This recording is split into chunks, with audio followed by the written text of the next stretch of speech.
பொன்னி கோயிலுக்கு போகிறாங்க. சரி சாமி கும்பிட்டு வரலாம் அப்படின்னு சொல்லிட்டு. அப்போ சரி சாமிக்கு பூ வாங்கலாம்னு சொல்லிட்டு பூ வாங்குறாங்க. வாங்கும்போது அப்படியே பார்க்குறாங்க.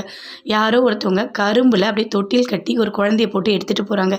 என்னதுக்கா இது? ஏன் இப்படிலாம் பண்ணுறாங்க அப்படின்னு சொல்லிட்டு பொன்னி கேட்குறாங்க. அதுக்கு அந்த பூ கட்டுறவங்க சொல்கிறாங்க, இங்கே அது பரிகாரம் பண்ணிகிட்டு இருக்காங்கம்மா. அப்படின்னா என்னது? இல்லை, ரொம்ப நாளாக கல்யாணம் ஆகி குழந்த பிறக்காதவங்க இந்த கோயிலுக்கு வருவாங்க.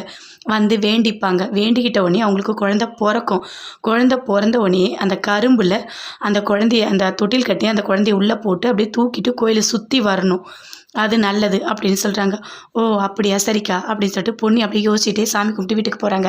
போயிட்டு அங்கே சக்தி வந்தோடனே சொல்கிறாங்க, சக்தி உங்ககிட்ட ஒன்று சொல்லணும்னு. சொல்லு என்ன பொன்னி அப்படின்னு சொல்லிட்டு கேட்குறாரு.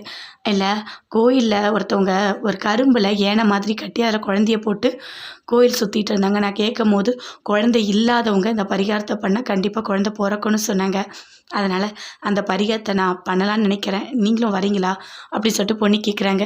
உஷாக்காக்காக நம்ம பண்ணலாம் அப்படின்னு சொல்கிறாங்க.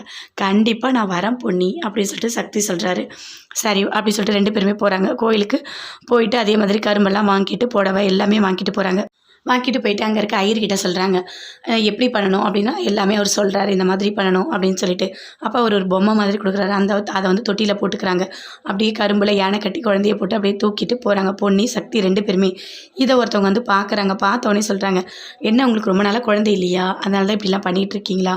கண்டிப்பாக உங்கள் 2 பேருக்கும் நல்லபடியாக குழந்தை பிறக்கும் அப்படின்னு சொல்கிறாங்க. அதை கேட்டோடனே பொன்னி சக்தி 2 பேருமே பயங்கரமாக சந்தோஷப்படுறாங்க. அதே மாதிரி அந்த பரிகாரத்தை அழகாக சூப்பராக பண்ணுறாங்க. பண்ணிவிட்டு வீட்டுக்கு போகிறாங்க.